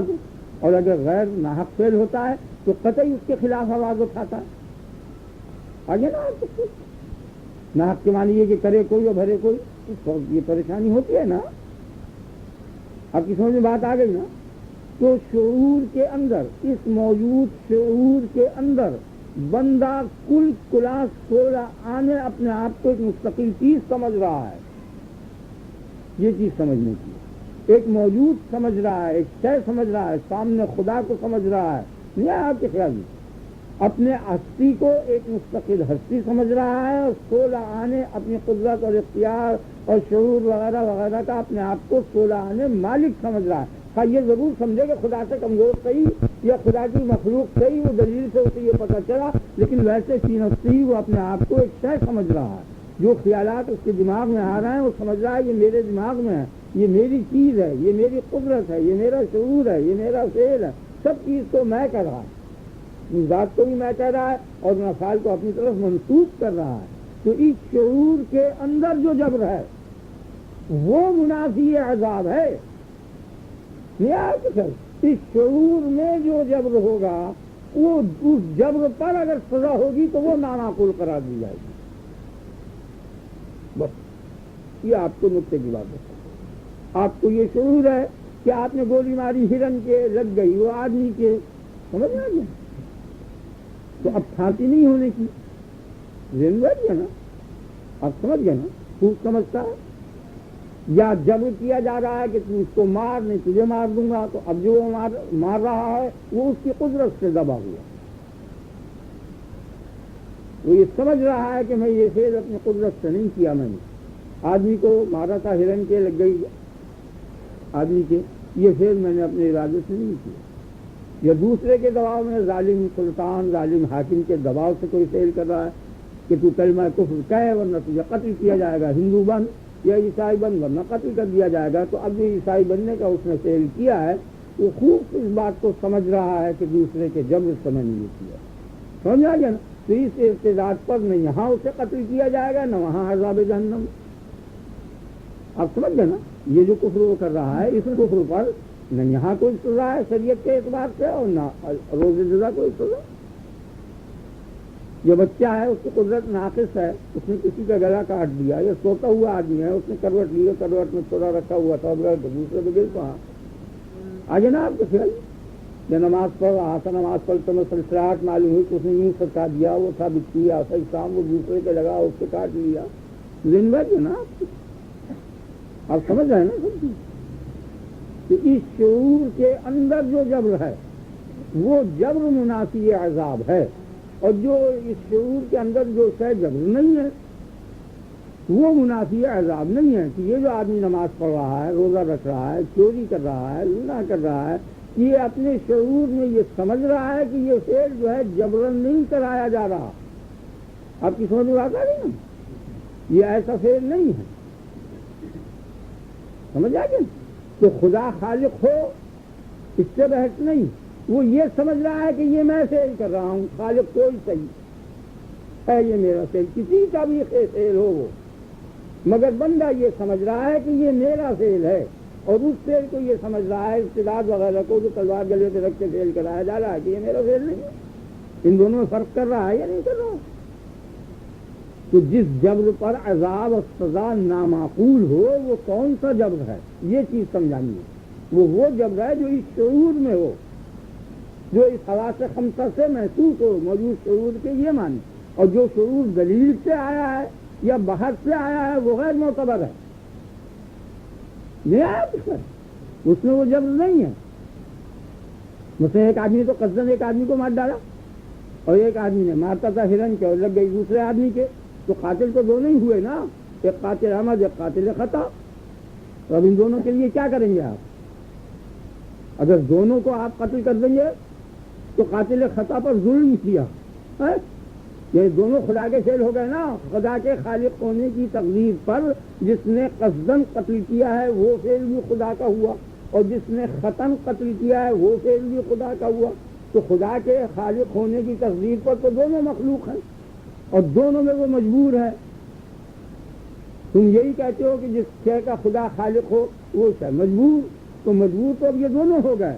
اب ان دونوں مجبوروں کا کیا حکم ہے؟ دونوں کو اگر قتل کرتے ہو تو قاتل خطا جو ہے تم دونوں کے نزدیک مخالف و موافق بلکہ سارے عالم کے نزدیک ظلم ہے، یہ نہیں ہے ظلم. اور دونوں کو چھوڑتے ہو تو ظلم و ستم اور جنون کا دروازہ کھولتے ہو کہ قاتل قصد کو اگر چھوڑ دیا تو گویا اور لوگوں کے قتل کا ذریعہ بنایا، وہ بھی نامعقول ہے. نہیں آیا آپ کے ذمہ داری ہے نا آپ کو. تو لہٰذا فیصلہ یہی ہوگا کہ ایک کو چھوڑا جائے گا، ایک کو پھانسی دی جائے گی. ذمہ داری ہے نا آپ کی. اور پھر ہیں دونوں جبری، دونوں جبر ہیں، تو اس جبر میں سزا ہوگی اور اس جبر میں چھوٹے گا. خطا کا جو جبر ہے نہیں آیا تو پھر ذمہ داری. تو وہ خطا کا جبر کیا ہے کہ اس شعور میں وہ جبر ہے، اور جس نے قصدن قتل کیا ہے وہ خوب سمجھ رہا ہے کہ میں نے قتل کیا ہے، تو وہ اس شعور میں ظلم ہے. آگے نا آپ کے اس لیے اس کی سزا ہوگی. اور خطا کا جو فعل ہے وہ اس شعور میں ظلم نہیں ہے، اس لیے اس کی سزا نہیں ہوگی. ہے نا. تو جتنے بھی انسان اب نیک وقت اعمال کر رہا ہے وہ اپنے شعور میں یہ قطعی سمجھ رہا ہے کہ یہ فعل میں کر رہا ہوں، اور اسی بنیاد پر اس سے بات ہوگی. اور سوال ہوگا کہ تو نے یہ کیوں کیا، تو نے یہ کیوں کیا. اور سارا قرآن بڑا والے تک قرون لما تو اور اس کے لیے مستثنیٰ کر دیا الا من اکرہ وقلبہ مطمئن بالایمان. اگر جبرن جو ہے کلمہ کفر کو جاری کرایا گیا تو وہ ٹھیک ہے، کچھ فرق نہیں، رخصت ہو معاف، لیکن اس کو نہیں معاف. اس کی کیا وجہ؟ اس کی وجہ صرف یہی ہے کہ یہ اپنے شعور میں سمجھ رہا ہے کہ یہ کفر جو ہے یہ میں کر رہا ہوں، یہ فعل میں کر رہا ہوں. اور وہ اسے کفر کیا یا ایمان کا اس سے بحث نہیں. وہ فعل کو یہ سمجھ رہا ہے کہ یہ فعل میں نہیں کی، وہ کفر کا ہو یا ایمان کا ہو. تو اس سے کہا جائے گا تم نے کفر کیوں کیا، اس سے کہا جائے گا تم نے بہت اچھا کیا ایماندار. نہیں آیا اس سے زندہ کیا نا. تو اب جس قدرت اور ارادے سے وہ کر رہا ہے اس کو خوب سمجھ رہا ہے کہ یہ میری قدرت ہے، میرا ارادہ ہے، میری مشیت ہے. سب چیزوں کو وہ اپنی طرف میرے خیال میں آ رہا ہے، میرے دماغ میں یہ مضمون آ رہا ہے، میرے لیے ہے. سب چیز اپنا زبان میری، بول میری، ہر چیز اپنی چل جائے گی نا. اور جہاں یہ معلوم ہو جائے گا اس کو کہ یہ خدا کا فعل ہے، آگے نا اگر یہ علم ہو جائے کہ یہ حرکت جو میں کر رہا ہوں یہ خدا کا فعل ہے تو اس وقت تو نظام عالمی تباہ ہو جائے گا، ختم ہو جائے گا، پتہ بھی نہیں چلنے کا. میں آپ کا سوال نہیں پیدا ہونے کا. نہیں سمجھا آپ نے لیا. یعنی آپ کو یہ شعور ہو جائے کہ یہ انگلی جو ہلائی ہے یہ اللہ نے ہلائی ہے. اس شعور کے ہونے کے بعد تمیز جاتی رہے گی نا. تو سب افعال ایک ہی نظر آئیں گے نا، ایک ہی کے ہے. تو وہاں کافر مومن میں تو بد یہ سب تمیزیں ختم ہو جائیں گی. تو اگر کسی شخص پر ایسا حال طاری ہو وہ مستثنیٰ ہے، وہ عالم شریعت سے باہر ہے، اس سے ہمیں بحث نہیں. نہیں آیا آپ کے خیال میں اور وہ وحدت الوجود میں چلا گیا، اس سے ہمیں بحث نہیں ارباب حال سے. ہم تو علم معاملہ اور علم غور و فکر میں بحث کر رہے ہیں اور ظاہر شریعت میں بحث کر رہے ہیں، دیکھ لیں اور اس میں وہ دیکھ لے کہ خدا. ٹھیک ہے، آپ سمجھ گئے نا میری بات؟ تو حل کیا ہوا؟ حل یہ نکلا کہ جو جبر ایسا ہے کہ جس کا شعور ہے انسان کو کہ یہ واقعی جبر ہے، تو اگر اس طرح سے کا جبر ہوگا تب تو یہ بے قصور ہے اور ان کو عذاب دینا قطعی نامعقول ہے، یہاں بھی وہاں بھی. اور جو ایسا جبر نہیں، اس شعور میں جبر نہیں ہے، بندے کا مخلوق ہونا اس شعور میں مجبور ہونا نہیں ثابت ہوا، کیونکہ جس طرح خدا تعالیٰ دلیل اس کی ہے کہ جس طرح وہ جبر کا خالق ہے اسی طرح وہ اختیار کا خالق ہے. تو مخلوقیت جو ہے مجبوریت کو نہیں چاہتی. ایک شاید مخلوق ہے لیکن مجبور نہیں آیا آپ کے خیال میں. اس شعور کے اندر جبر اور اختیار دونوں کا خدا خالق ہے نا، ذہن بیٹھ گیا نا آپ کو؟ تو دونوں مخلوق ہوئے، تو محض مخلوق ہونا مجبور ہونا نہیں ہوا، تو اختیار کا مخلوق ہونا اختیار کا جبر ہونا نہیں ہوا. یہ میرا مطلب. تو حاصل کا نہیں مطلب آپ سمجھ گئے نا؟ آپ نے خیال فرمایا نا کہ جو جبر اس شعور کے اندر ہے وہ جبر منافی تکلیف ہے، اور جو جبر اس شعور میں نہیں ہے بلکہ کسی دلیل سے یہ ثابت ہوا، خاص شرعی دلیل ہو یا عقلی دلیل ہو یا مکاشفے سے ہو یا کسی بیرونی ذریعے سے آیا ہو، اس شعور کا اس عالم میں شعور میں کوئی دخل نہیں، اس کا کوئی حق نہیں، وہ اس میں شامل نہیں کیا جائے گا. جیسے احول چاشی کہ ایک چیز کو دو دیکھ رہا ہے، وہ تو عالم احولیت میں وہ دو ہی نظر آ رہا ہے اس کو، اور واقع میں ہے وہ ایک.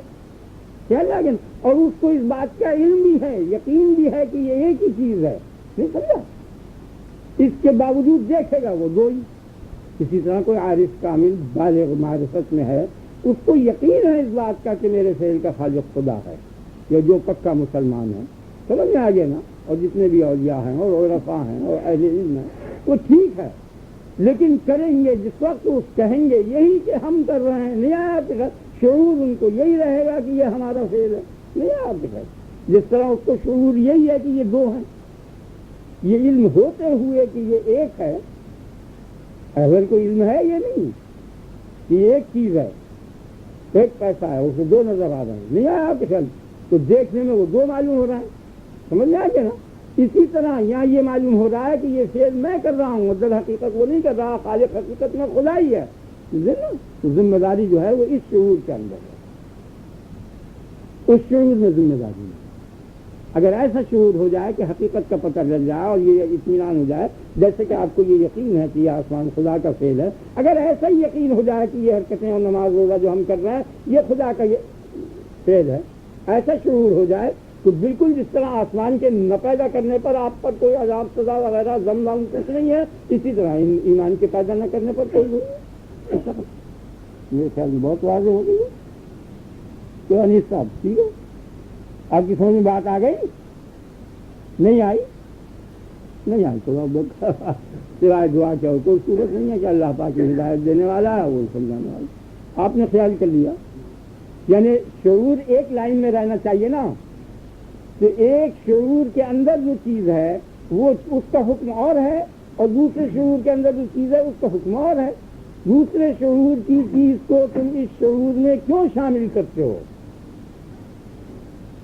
اس میں شامل کرو گے تو یہ پریشانیاں جو تمہیں اب تک لاحق ہوئی ہوں گی، اور دنیا کی کوئی طاقت نہیں دیتی.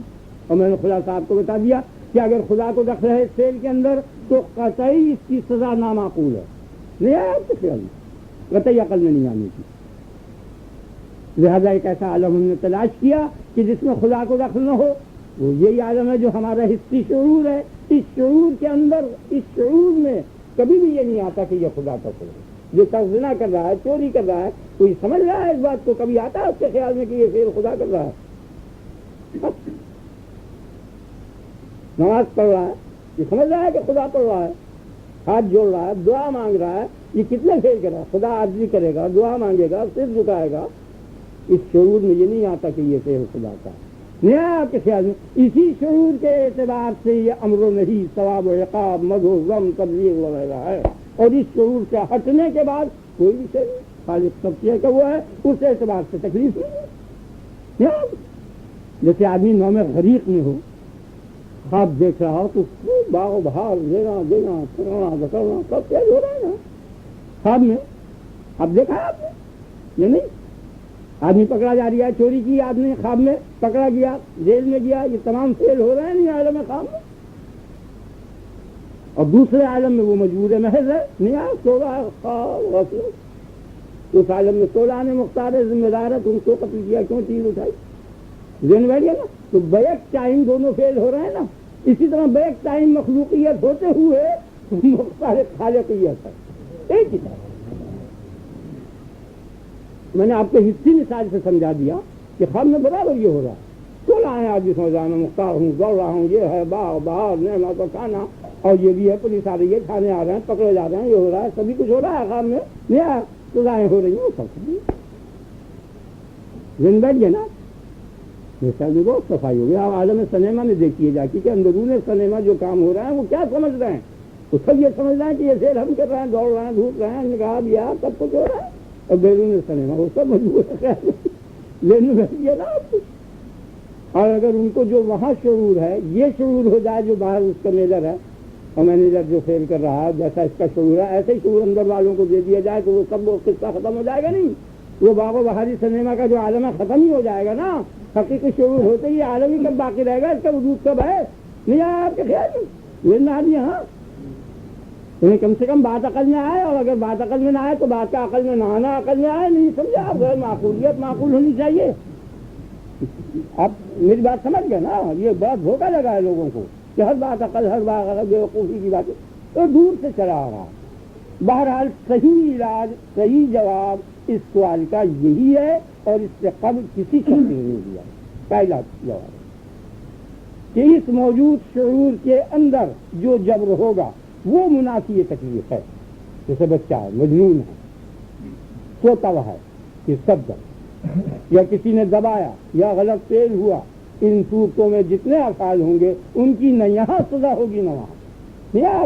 وہ لوگ جو جبر کے قائل ہیں وہ بھی تو ایسے مجرم کو سزا دیتے ہیں نہیں جو چوری اپنے اختیار سے کرتا نہیں، تو جس طرح وہ یہاں سزا کو روا رکھتے ہیں اسی طرح وہاں سزا کو روا رکھیں گے۔ وہ تو ایک ہی چیز ہے، ایک ہی فعل ہے، اس کی سزا یہاں بھی ہو رہی ہے وہاں بھی ہو رہی ہے۔ یہاں بھی تم مرتد کو قتل کرتے ہو، وہاں بھی خیال میں آ گیا نا، وہاں بھی وہ جہنم میں جائے گا، خیال میں آ گیا نا۔ اور اگر کسی تلوار کے رکھنے سے جبرن ارتداد اس نے کیا ہے تو تم یہاں بھی چھوڑ دیتے ہو وہاں بھی چھوڑ دیتے ہو، حالت دونوں کی ایک ہے، جبری اعتبار سے دونوں برابر ہے۔ یہ مخلوقیت کے معنی میں جو جبر ہے، لیکن تمہارے شعور میں جبر میں فرق ہے کہ یہ جبر اور ہے وہ اور ہے۔ یہ جبر در حقیقت عین اختیار ہے جو میں پہلے ثابت کر چکا۔ یہ تمہیں دھوکہ لگ گیا، تم نے یہ کہہ دیا کہ یہ جبر ہے، حقیقت میں وہ اختیار ہے۔ وہ جو ہمارا اختیار ہے وہ وہی شے ہے جس کو تم جبر کہہ رہے ہو، نہیں آیا آپ کے خیال میں؟ ہم نے جو یہ فعل اپنے اختیار سے کیا ہے یہ وہی فعل ہے جو جبر ہے۔ اذان ہو گئی کیا؟ کلی کے لیے پانی لا، مجھے نماز نہیں پڑھ لیں گے۔ اور نماز کے بعد قرآن کی آیات کی بھی تجویز کر دوں گا، جو دو میل کی آیتیں ہیں، ایک لائن کی، ایک لائن ہے، ایک لائن کی۔ حل ہوا، حل کیا ہوا؟ حل یہ ہوا کہ اللہ تبارک و تعالی ہر شے کا خالق ہے واقع میں، یہ حق ہے، اور بندہ اپنے تمام افعال میں جن افعال کی بابت اس کو تکلیف دی ہے صلحانہ مختار ہے، غلطی کرے گا تو ذمہ دار ہے، ملزم ہے۔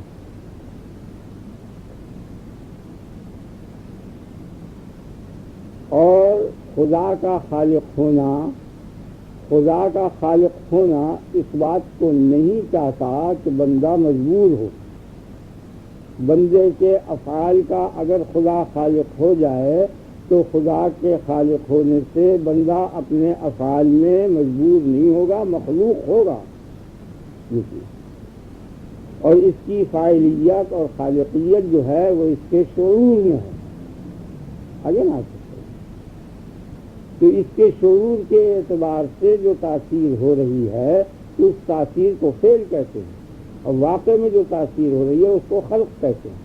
یہ نقطے کی بات بھی یاد رہتی ہے۔ تو اس لیے بندے کو خالق اعمال نہیں کہا جائے گا، فاعل اعمال کہا جائے گا، یعنی یہ ادب بھی سمجھ لینا چاہیے یہ نہیں کہہ رہا کہ میں اپنی نماز کا خالق ہوں، اپنے روزے کا یا اپنی چوری کا خالق ہوں، نہیں، یا فاعل ہوں اس کا. سمجھ آ گیا نا؟ خواہ یہ فعل اختیار کے واسطے سے ہو یا اضطرار کے واسطے سے ہو. جیسے برف کا فعل جو ہے وہ ٹھنڈک ہے، تو برف ٹھنڈک اور سورج روشنی کا فاعل ہے، خالق نہیں ہے. سمجھ آ گیا نا؟ خالق کا لفظ جب بولا جائے گا کہ جب حقیقی شعور میں تاثیر ہو، حقیقی شعور میں مؤثر آ جائے. اگر آپ کو اور حقیقی شعور میں مؤثر نہیں آیا، یہ بات نہیں سمجھ رہا ہے تو کا حقیقت میں ہر شے کا خالق خدا ہے، لیکن اس کا شعور نہیں ہے. ہم کو شعور یہ ہے جو اب موجود ہے کہ اس فعل کے ہم خالق نہیں، تو ہم اس لفظ کو خالق نہیں بولیں گے، وہ مخصوص ہے خالق حقیقی کے ساتھ، فاعل بولیں گے. اور ہم کیا بولیں گے؟ فاعل. خدا وہ برابر تمام کتاب میں اپنی یہ بول رہا ہے. آج یہ آپ نے پڑھا برابر، کیوں عمل ایسا کر رہا ہے؟ تم نے ایسا عمل کیا. قمن عمل، جس نے ایسا عمل کیا وہ عمل کو اس کی طرف منسوخ کر رہا ہے. وَلَقَدْ خَلَقْنَا الْإِنسَانَ وَنَعْلَمُ مَا تُوَسْوِسُ بِهِ نَفْسُهُ. ہم خوب جانتے ہیں کہ جو وسوسہ اس کا نفس اس کے دل میں ڈال رہا ہے. یہ نہیں کہا میں ڈال رہا ہوں، کیونکہ ہمارے شعور میں یہ ہے کہ ہم ڈال رہے ہیں، ہمارے نفس میں ڈال رہے ہیں. اس موجود شعور کے اعتبار سے جبر اور چیز ہے، اور واقع کے اعتبار سے جبر اور چیز ہے. سمجھ آ گیا؟ تو وہ ایک الگ عالم ہے، یہ ایک الگ عالم ہے. ہمارے یہاں جو اضطرار اور شعور، جس چیز اضطرار اور جبر جس معنی کے لیے بنایا گیا ہے اور جو ہم سمجھ رہے ہیں، اس معنی کر بندہ مجبور نہیں ہے. اور یہ ہر شخص جانتا ہے، جانور بھی جانتا ہے، جانور بھی بندے کے مختار ہونے کو جانتا ہے. یہ شعور اس میں حیوان دونوں برابر ہیں، خواہ حیوان انسانی ہو یا غیر انسانی ہو. آپ نے دیکھا ہوگا کتے کو کہ وہ پتھر کے ٹکڑوں کے اوپر بیٹھا رہتا ہے، لوٹتا رہتا ہے، کھیلتا ہے ان سے. اگر وہی ٹکڑا اگر آپ اٹھا لیں اپنے ہاتھ میں تو ڈر کے بھاگتا ہے. یہ کس چیز سے ڈرا؟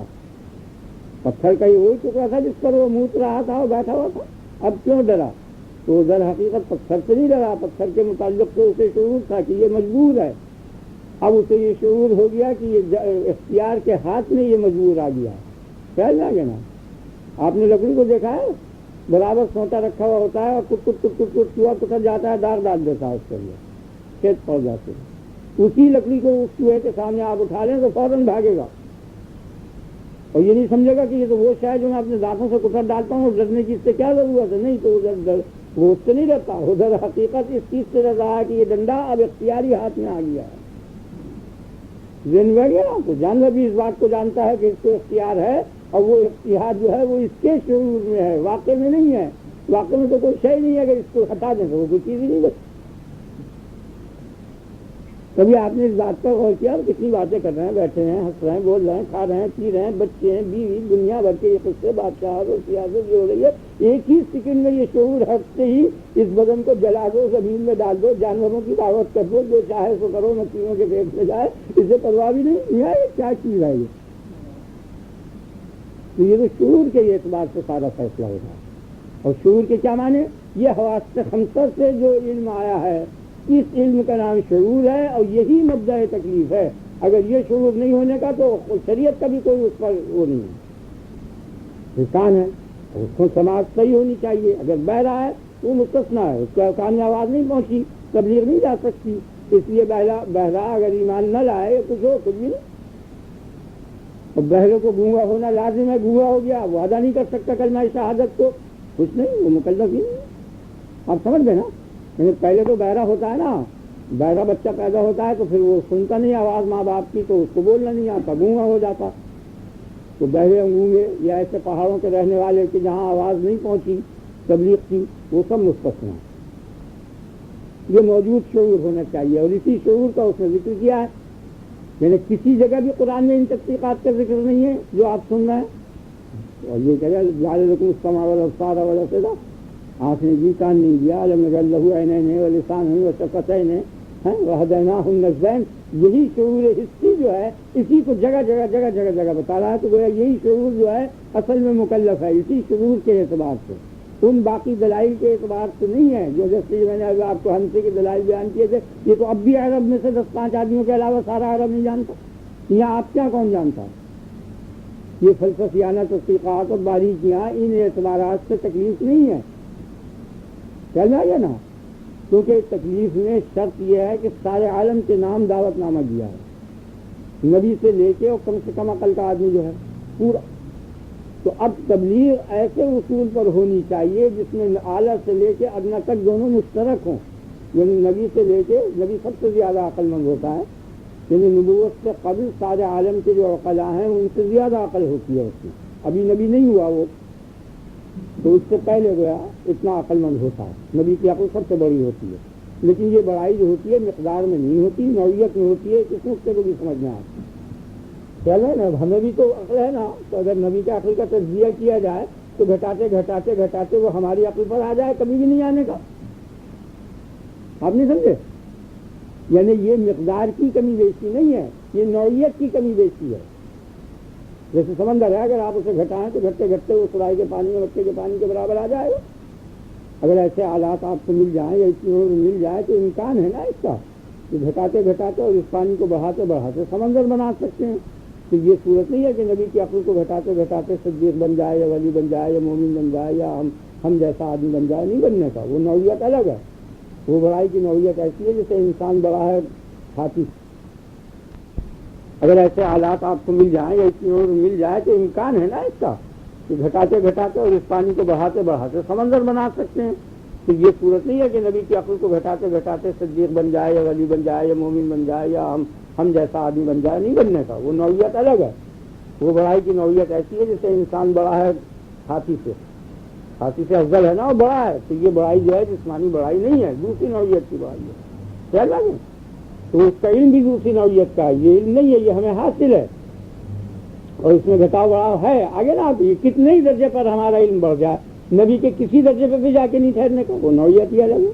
خیال میں آگے جیسے ترکی ہے یا بنگالی کی مینا ہے، کتنے ہی اسے پڑھا دیں اور کتنے ہی اسے وہ کر دیں، وہ کم سے کم دہقان کے بچے کے برابر بھی وہ کبھی بھی کتنے پڑھنے کے بعد نہیں پہنچے.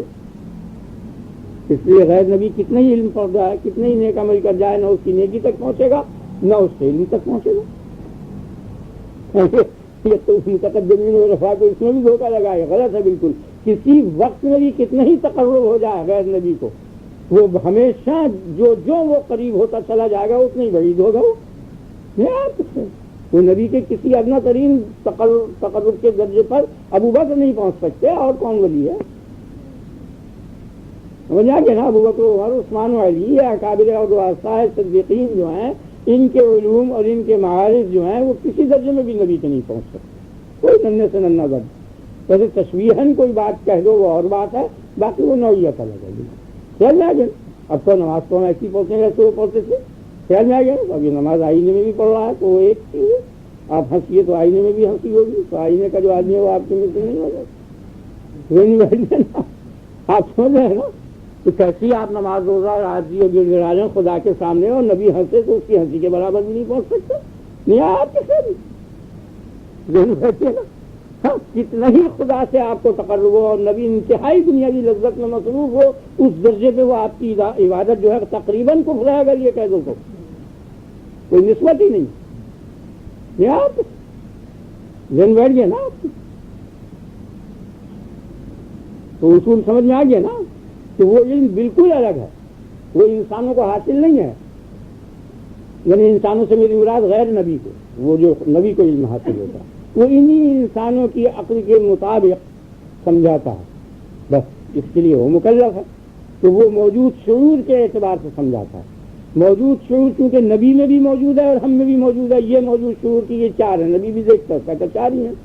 نہیں آپ کے خیال حصی شعور میں مساوات ہے، آگے نا آپ کے خیال میں، اور عقلی شعور میں اور روحانی شعور میں یا اس حصی شعور کے علاوہ شعور کے جو مدارج ہیں ان میں کسی میں بھی مساوات نہیں، صرف حصی شعور میں مساوات ہے. آگے نا ہم بھی چاند کو دیکھتے ہیں، وہ بھی دیکھتا تھا. یہی وجہ ہے کہ ہماری شہادت کو وہ معتبر قرار دے کے اس کا حکم دے دے یا روزے کا. نہیں آپ کے ساتھ آپ میری بات سمجھ گئے نا؟ ہاں تو پھر تعلیم کیسی ہونی چاہیے جو ان دونوں میں مشترک ہو؟ وہ مشترک چیز صرف حص ہے. لہذا قرآن کی تعلیم اور تمام آسمانی کتابوں کی تعلیم حصی ہونی چاہیے، عقلی نہیں، کیونکہ اہل عقل بہت قلیل ہیں. سمجھ آ گیا نا؟ تو قلیل جماعت کی طرف تبلیغ ہوتی، حالانکہ سارے عالم کی طرف تبلیغ ہے. اس لیے ایسا علم ہونا چاہیے جو سارا عالم جس میں آ سکے، وہ اس سے بھی یہ موجود شعور ہے۔ اس موجود شعور میں جو نیکی بدی ہے، وہ مسئلہ آئے گا اگلے اتوار کو، نیکی بدی سمجھاؤں گا کیا چیز ہے، اس کے اعتبار سے یہ حلال حرام تمام احکام وغیرہ اور نظام عالم اس موجود شعور کے اعتبار سے ہے۔ آگے نا آپ کے خیال، ہاں حصی شعور کے اعتبار سے، ورنہ ایسے دوسرے شعور کے اعتبار سے نہیں ہے۔ جیسے پانی کا قطرہ آپ ڈال دیں تو وہ سطح بنائے گا، ہے، اور موجود شعور تو یہ ہے، اور ویسے آپ اسے غور کر کے دیکھیں اور دلیل سے ثابت ہوا وہ کرا ہے، ہر وقت وہ کرا ہوگا۔ آگے نا آپ کے خیال، جیسے سورج ہے، موجود شعور کے اعتبار سے طباق معلوم ہوتا، حقیقت میں 159 گنا ہے زمین سے، سمجھ آ گیا نا، تو وہ دوسرے شعور ہیں، ان اعتبار سے احکام الگ ہیں، ان اعتبار سے احکام الگ ہیں۔ تو یہ جو نظام عالم ہے یہ موجود شعور کے اعتبار سے ہے۔ اس موجود شعور میں اگر کوئی عذر ہوگا تو وہ معتبر ہوگا، اور اس موجود شعور میں اگر کوئی عذر نہیں ہے تو وہ معتبر، ٹھیک ہو گیا نا۔ تو ہر شے کا خالق خدا ہے، بندے کے فعل کا خالق خدا ہے، اور بندے اپنے فعل کا صلحان فاعل ہے، کل کلا اس عالم میں مالک ہے۔ اسی وجہ سے کہا جائے گا لما تکفرون، کیوں ایسا کرتے ہو، ماذا علیہم لو آمنوا، ان کا کیا جاتا جو ایمان لے آتے۔ خیال لگے نا آپ سے، ما منع الناس ان یؤمنوا اذ جاءہم الہدی، ایمان لانے سے، ہدایت آنے کے بعد ان کو کس نے روکا؟ معلوم ہوا کہ ان کو پوری قدرت تھی ایمان لانے کی، اور پھر یہ ایمان نہیں لائے۔ یہ کہاں؟ اس موجود شعور میں، سمجھ لگے نا۔ تو جہاں قرآن شریف میں یہ آیا ہے کہ اس کو میں کرتا ہوں، واللہ خلقکم وما تعملون، آگے نا آپ کے ساتھ اللہ خالق ہے تمہارا اور تمہارے اعمال کا، خواہ وہ تمہارے عمل ہو یا معمول ہو، یعنی بت، بعض مفسر یہ بھی کہتے ہیں ما تعملون کے معنی اصنام ہے، بت ہے، یعنی بتوں کا بھی خدا خالق ہے اور تمہارا بھی خدا خالق ہے۔ اس لیے رہن دو، وہ بت میں چاہے دو چیزیں، ایک پتھر ہے ایک صنعت ہے، انحطاط چھیلنا اس کو، تو پتھر تو پہلے ہی تھا، وہ انہوں نے کیا بنایا، یہ پتھر کو بنا نہیں سکتے، انہوں نے تو اسے چھیلا ہی ہے، تو وہ چھیلنے کا خالق وہ ہو گیا، جس کے معنی یہی ہوا نا کہ تمہارے عمل کا خالق ہو گیا۔ بیٹھ گیا نا، اللہ تمہارا اور تمہارے تمام اعمال کا خالق ہے، یہ ٹھیک ہے، حق ہے، بالکل صحیح۔ آپ کی سمجھ بات ہے نہیں؟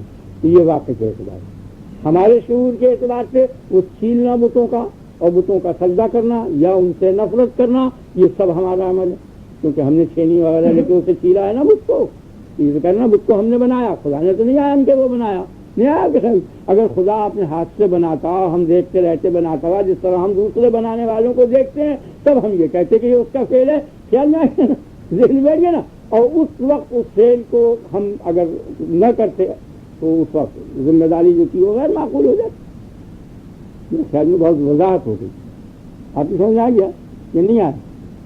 جس وقت آپ کو یہ معلوم ہو جائے گا کہ یہ خدا کا فعل ہے، یعنی موجود شعور میں یہ بات آ جائے گی کہ یہ خدا کا فعل ہے، تو اس فعل کے ساتھ آپ مکلف نہیں ہیں۔ اب یہ ساری کائنات خدا کا فعل ہے یا نہیں، لیکن آپ کے شعور میں سمجھ آ گیا نا، تو آپ اس کے ساتھ کہاں مکلف ہیں؟ کبھی بھی خدا نے یہ نہیں کہا کہ تم نے تارے یہاں اتنے کیوں لگا، کیوں نہیں توڑے ان تاروں کو، سمجھ آ گیا، ان پہاڑوں کو کیوں نہیں ڈھایا، میرے کو کیوں نہیں برسایا، فلانا کام کیوں نہیں کیا، آدمی کو پیدا کیوں نہیں کیا، یہ کیوں نہیں کیا، جس نے کچھ بھی آپ نہ کریں، لیکن اس بات کو کہے گا نماز کیوں نہیں پڑھی، روزہ کیوں نہیں رکھا، چوری کیوں کی، برے کام کیوں کی، اس کو کہے گا، حالانکہ یہ بھی اسی کے فعل ہیں، لیکن ہمارے شعور میں یہ ہمارے فعل ہیں، سمجھ آ گیا نا۔ ضابطہ کیا بنا؟ ضابطہ یہ بنا کہ جو جبر اس شعور میں ہے وہ جبر منافی تکلیف ہے، اور اس شعور میں جو شے جبر نہیں ہے وہ منافی تکلیف ہے، یہ سب، اور جس کی میں نے آپ کو اتنی مثالیں دے دی جو پہلے ابھی بیان کر چکے، خیال میں آ گیا نا۔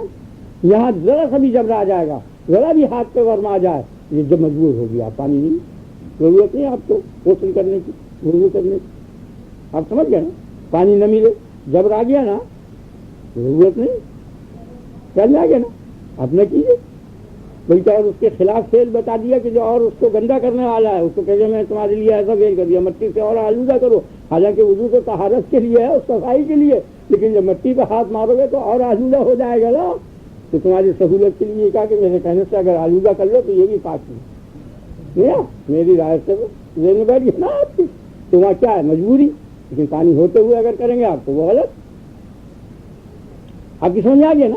ذرہ برابر آپ کے پاؤں میں ہاتھ میں کسی میں کوئی تکلیف ہو جائے یہ مجبوری ہے بے شک آپ نماز بیٹھ کے پڑھ لیجیے، خیال میں آ گیا نا کہ لڑائی کا موقع ہے، آپ قصر کر لیجیے. یہ تمام مجبوریاں جتنی ہیں اس سب تکلیف کو ہٹا رہی ہیں، اور اس وقت نہ کرنے سے ان نیکیوں کے کوئی عذاب نہیں ہے، نہ یہاں نہ وہاں، کیونکہ یہ ہمارے شعور میں مجبوری ہے. لیکن جو ہم تندرستی کی حالت میں نماز پڑھ رہے ہیں یا چوری کر رہے ہیں، دونوں فعلوں کو لے لیں آپ بالکل اطمینان کے ساتھ اپنی مرضی کے مطابق، ہم خوب سمجھ رہے ہیں کہ یہ دونوں فعل ہمارے ہیں اور ان میں کوئی جبر ہم کو نہیں معلوم ہوتا، بڑی آسانی سے اب بھی نماز پڑھی. اور جو چور چراتا ہے وہ بھی بڑی آسانی سے چراتا ہے، اور یہ سمجھتا ہے کہ میں گویا خود چرا رہا ہوں، کوئی مجھ کو مجبور نہیں کر رہا چرانے پر، نہیں آیا آپ کا خیال، تو اس کی ذمہ داری ہے، اسے سزا ہوگی، اسے انعام ملے گا. ٹھیک ہے نا، کیا میں آ گیا نا، تو ضابطہ آپ کی سمجھ میں آ گیا نا کیا کہ جو جب اس موجود شعور نے یہ دھوکہ لگایا سب نے، تو وہ اسے نہیں سمجھے کہ یہ شعور کیا چیز ہے. دلیل سے جو شعور آیا اسے بھی شعور سمجھ گئے، اور یہ جو شعور ہے اس کو بھی شعور سمجھ گئے، اور دونوں شعوروں کے احکام کو خلط کر دیا، ملا دیا. اس وجہ سے یہ دقت ہوئی. وہ جو باہر سے شعور آیا ہے وہ تو یہی آیا ہے کہ خدا خالق ہے اور بندہ مجبور ہے، خیال میں آ گیا نا، لیکن وہ معتبر نہیں ہے. معتبر یہ شعور ہے، اس شعور میں یہ 16 آنے اپنے فعل کا خالق ہے. خیال میں آ گیا نا، اس شعور کے اعتبار سے قرآن، حدیث، نبی، دعوت، تبلیغ، سزا، عقاب ہے، اس شعور کے اعتبار سے نہیں ہے. سمجھ آ گیا نا، جو جہاں وہ پیدا کر رہا ہے وہاں وہ حکم نہیں دے رہا، جہاں وہ حکم دے رہا ہے وہاں پیدا نہیں کر رہا. کیونکہ اگر پیدا کر حکم دینے کے وقت اگر پیدا کرنا ایک ہوتا تو جو بھی حکم دیا تھا وہ پیدا ہو جاتا، اس کے خلاف نہ ہوتا. نہیں سمجھا آپ، جب امر کے خلاف ہو گیا فعل، اس نے کہا ایمان لا، ابو جہل تو وہ نہیں لایا. اس نے کہا نیکی کام کرو، وہ نہیں کی. مت قتل کرو، اس نے کیا. تو معلوم ہو کہ حکم کے سے اختلاف ہو گیا نا. تو جس عالم میں امر ہو رہا ہے اور حکم ہو رہا ہے اس عالم میں ایجاد نہیں ہو رہا، نہیں آیا، وہ اور عالم ہے، یہ اور عالم ذہن میں بیٹھ گیا نا. تو عالم ایجاد کے اعتبار سے مجبور ہے اور عالم امر کے اعتبار سے 16 آنے مختار ہے. خیال میں آ گیا نا. اور جزا سزا وہ عالم امر کا دوسرا حصہ ہے، وہ دوسرا کمرہ ہے. یہ کمرہ جو ہے عمل کا ہے، متصل اس کے بالکل متصل کمرہ جو ہے وہ جزا کا ہے. کچھ بھی فرق نہیں ہے، یعنی آخر سانس تک عمل کا ہے، اور سانس ہٹنے کے بعد جو دوسرا کمرہ ہے جس کو آپ عدم کہہ رہے ہیں یا برزخ کہہ رہے ہیں، جو بھی کہہ رہے ہیں، وہ دارالجزا ہے. دونوں ملے ہوئے ہیں، وہ ایک لائن میں ہیں. نہیں سمجھا. اور ان دونوں لائن، ایک لائن میں جو دو کمرے ہیں ان کے پیچھے ایک اور لائن جا رہی ہے جو دونوں کو ایجاد کر رہی ہے. اس عالم میں نہ یہ ہے نہ یہ ہے، نہیں ہے. آپ کیا ذہن میں بیٹھ گیا نا، یہ نہیں سمجھ میں آیا، نہیں سمجھ میں آیا تو پھر کوشش ایک دفعہ کریں گے، اور پھر بھی نہیں سمجھ میں آئے گا تو اللہ سے دعا کریں گے، اور سوائے خدا کے کون سمجھا سکتا ہے. بات سمجھ میں آ گئی نا. کہ جو آیات قرآن شریف کی اس قسم کی ہیں کہ جن سے خدا کا خالق ہونا ثابت ہوتا ہے، وہ اس اعتبار سے ہیں جو اس شعور کے خلاف ہے. اور جو آیات اس قسم کی ہیں کہ تم فاعل ہو، تم نے ایسا کیوں کیا، وہ موجود شعور کے اعتبار سے ہیں. یہ تطبیق ہے قرآن کی آیتوں کی. سمجھ آ گیا نا. جہاں اس نے یہ کہا کہ میں کرتا ہوں، وہاں اس کے معنی یہ نہیں ہے کہ ہمارے شعور میں تو کرتا ہے. اور اگر ایسا واقعہ ہو بھی جائے کہ ہمارے شعور میں وہ کرنے لگے تو کس کی مجال ہے اس کے خلاف کرنے؟ نہیں آیا ذہن بیٹھ گیا. جس وقت ہمارے شعور میں یہ آتا ہے چل، ماں روتی ہے، باپ روتا ہے، بیٹا کہتا ہے ابا فلاں دیکھو، آپ کچھ نہیں، ایک آواز پہ چلا جاتا ہے. نہیں آیا آپ کے خیال میں؟ نہیں سمجھا. کتنے ہی ہو، کتنے ہی رو پیٹو، نہیں سمجھا. جن پہ وہ جان دیتا تھا ان کی آواز نہیں سنتا، اس میں آواز دے دی راجا وقت ختم. ذہن بیٹھ گیا. اگر وہ ایسی آواز دے کیا ہے نماز کو، تو کس کی مجال ہے جو رکے نا. آپ سمجھ گئے نا میری بات. تو وہ اس شعور کی بات ہے جس وقت آپ کو یہ شعور ہوگا کہ یہ آواز دے رہا ہے، اس کے خلاف آپ کر ہی نہیں سکتے. اور جس وقت نبی کے واسطے سے یہ آواز آ رہی ہے، آپ 16 آنے مختار ہیں، چاہے اس کی آواز پر جائیں یا نہ جائیں، کیونکہ وہ بھی آدمی ہے. دن میں نا آدمی کی آواز خواہ نبی ہو یا غیر نبی ہو، دونوں میں مختار ہے. آپ کی سمجھ آ گیا نا. آدمی کے علاوہ جو جتنی بھی چیزیں ہیں وہ سارا عملہ اس کا ہے، پورے دفتر کا. خواہ وہ خود مالک آواز دے لے یا اس دفتر کا کوئی بھی ملازم آواز دے دے، آپ کو جانا پڑے گا. نہیں آپ کے خود ابھی اب بکرا بولنے لگے، نہیں آپ یہ کتاب بولنے لگے، دیوار بولنے لگے کہ خدا ایک ہے، کس کی مجال ہے جو انکار کر دے. یہ سب اس کے ملازم ہیں. نہیں آپ کے خود اس دفتر کے سمجھ آ گیا نا. بھیڑیا بولنے لگے، کتا بولنے لگے، مچھر بولنے لگے، زمین بولنے لگے، آسمان بولنے لگے. آپ سمجھ آ گیا نا. یہ اس عملے کے سب، یہ سارا عملہ اس کا ملازم ہے، یا اس کا مالک بول دے خود، اس کی مجال ہے جو ذہن بیٹھ گیا نا آپ سے. اور جس وقت وہ آواز دے گا کسی کی مجال نہیں ہوگی لوگوں کی. آپ سمجھ گئے نا. تو وہ دوسرا شعور ہو جائے گا. تو ان قریب آ رہا ہے سب کے لیے، میرے لیے بھی، آپ کے لیے بھی، اللہ تعالیٰ انجام بخیر کرے، وہ بہرحال وہ آ رہا، آپ سمجھے نا. اور اس موجود شعور نے چونکہ آدمی کو یہ شعور دے دیا کہ تو ہے، تو بننے کے قابل نہیں رہتا. اگر خدا فاعل ہو جائے تو خاطب بننے کے قابل کہاں رہے گا؟ یعنی جو فعل یہ میں کر رہا ہوں، یہ میں نے نہ کیا ہو، خدا نے کیا ہو، تو میں کہاں رہا؟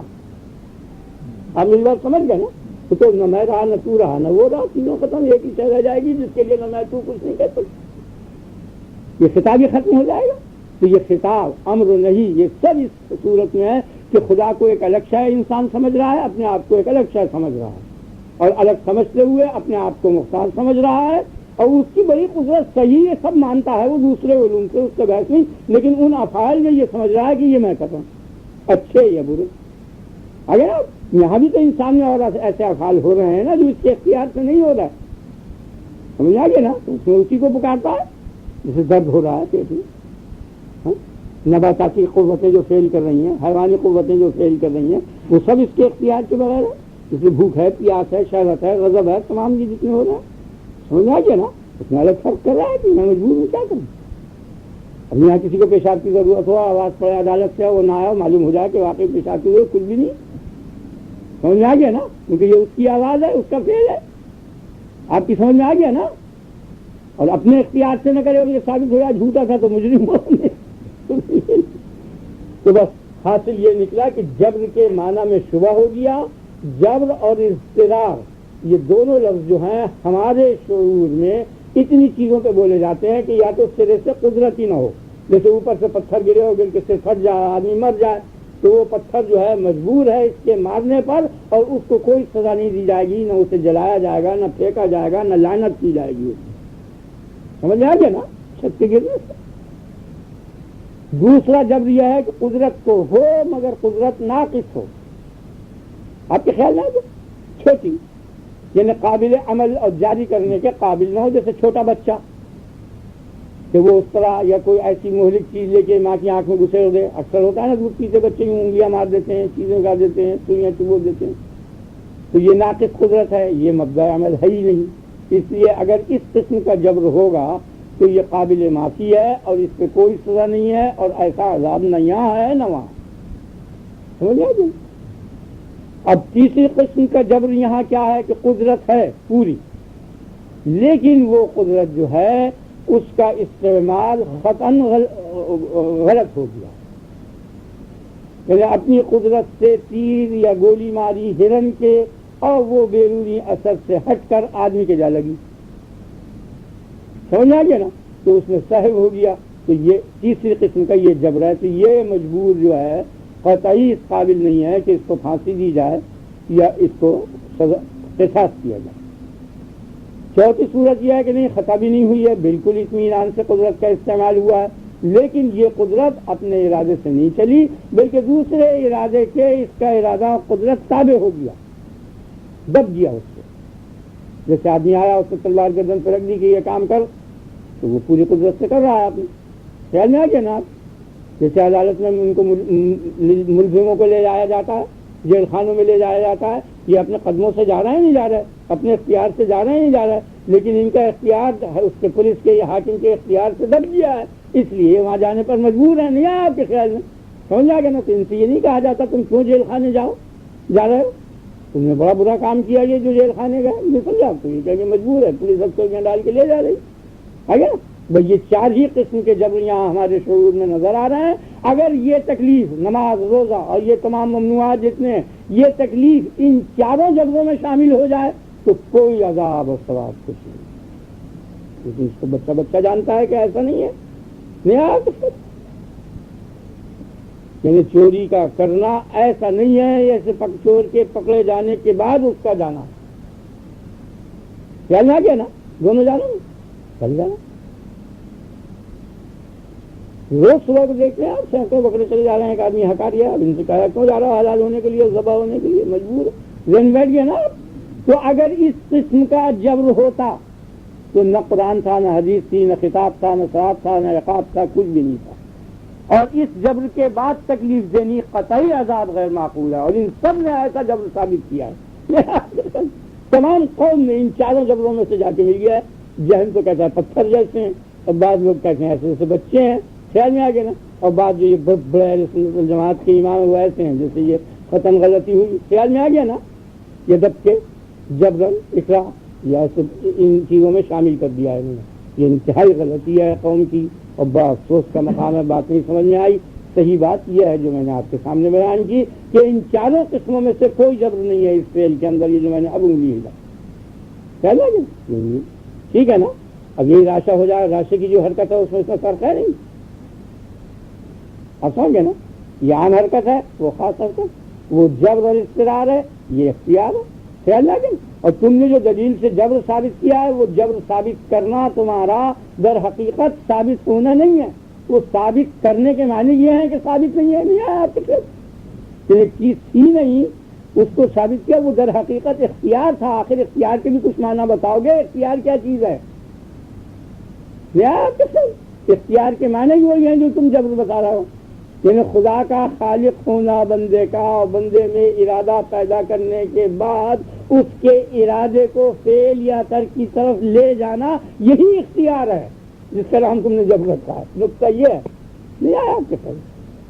یعنی ارادہ تو کسی ارادے سے نہیں ہو رہا نا.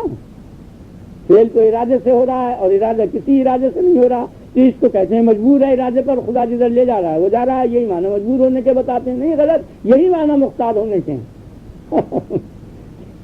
سمجھ آ گیا نا کہ جو فعل بال اختیار ہو. تو میرے خیال میں تفضیل کا مسئلہ بالکل صاف ہو گیا.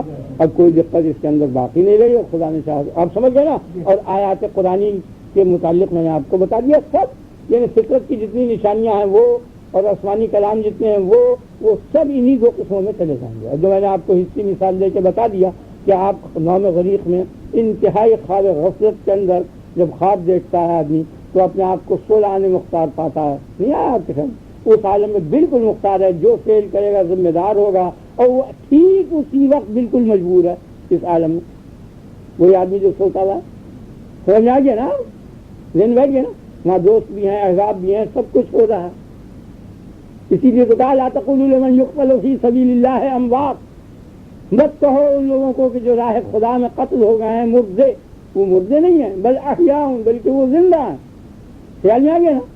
آپ نہیں سمجھے. ولکن لا تشعرون، لیکن تم کو شعور نہیں ہے. اب جو یہاں سوتے ہوئے آدمی کو جو خواب میں دوستوں کے یہاں دعوت وغیرہ کھا رہا تھا، آپ جگائیں آواز اٹھ بیٹے کو یا کسی کو خدا اس کا نام لے کے، تو اٹھتے ہی وہ اس عالم میں مر گیا. نہیں آیا آپ کے خیال میں؟ دل بیٹھ گیا نا. تمہاں کی جو احباب ہیں اس کے وہ سب کہہ رہے ہیں کہ وہ کہاں چلا گیا، وہ مر گیا. تو گیا ان کو مردہ مت کہو، وہ زندہ ہے. وہ تمہارے شعور میں بھی نہیں آ سکتے کہ تمہارے ذہن میں جو حیات ہے وہ خوابی حیات، وہ بڑی قوی حیات میں چلے گئے. وہ نہیں. اب وہ بیدار ہو کے بڑے قوی حیات. آپ سمجھے میری بات؟ نہیں سمجھے؟ بالکل انوکھی بات ہے. ہاں کہ وہ میری آواز پر مرنا نہیں آیا آپ کے خیال میں؟ راہ خدا میں مرنے کے کیا معنی؟ میرے حکم سے مرنا. یعنی تم آواز دو کہ اٹھ، اس موجود حالت کو چھوڑ. وہ موجود حالت حیات کی تھی، اس کا چھوڑ نہیں موت ہے. نہیں آپ سمجھ گئے نا؟ تو راہ خدا کے مرنے کے یہ معنی ہے. اور اس کی میں نے آپ کو یہ حصی مثال دے دی. بالکل ٹھیک ہے نا؟ آپ سمجھ گئے نا؟ میرے خیال میں بہت کافی ہو گیا مضمون. اب اللہ پاک سے دعا کرنی چاہیے. اپنے نبی تو ضرور سلام پڑھیں. سبحان الملك القدوس سبوح قدوس سبوح قدوس سبحان الله وبحمده سبحان الله العظيم لا اله الا انت سبحانك اني كنت من الظالمين استغفر الله الذي لا اله الا هو الحي القيوم لا اتوب اليه. اللهم صل على نبينا ومرشدنا ومولانا محمد وآله وأصحابه أجمعين. اللهم بارك على محمد وعلى آل محمد وعلى أهل بيت سيدنا ومولانا محمد وبارك وسلم. ربنا لا تزغ قلوبنا بعد إذ هديتنا وهب لنا من لدنك رحمة إنك أنت الوهاب. سبحان ربك رب العزة عما يصفون وسلام على المرسلين والحمد لله.